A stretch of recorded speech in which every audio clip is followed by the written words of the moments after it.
Bismillahirrahmanirrahim. Assalamu alaikum viewers. I hope you will be safe and sound by the grace of Allah. In this video, I'll discuss Gulliver's Travels. As you know, Jonathan Swift wrote this novel. It's very interesting and it has a lot of ridiculous scenes. In my previous videos, I'll told you about first and second voyage. As you know, first voyage was associated with Lilliput Island. The people of that island were dwarfs. In second voyage, the height of people was very tall, like giants. In third voyage, that's today's topic, related with Laputa Island. This island is an imaginary flying island and its story is fictional. This is part 3. In this video, first of all, I'll tell you chapter number 3 with criticism, and after that I'll discuss 4th chapter with criticism. So now we start.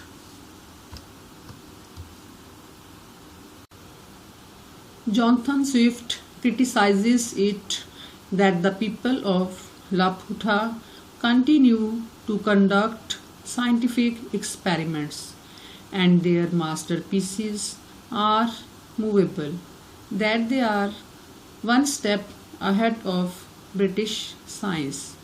The people of the two regions, the United Kingdom and Laputa, have conducted various scientific investigations.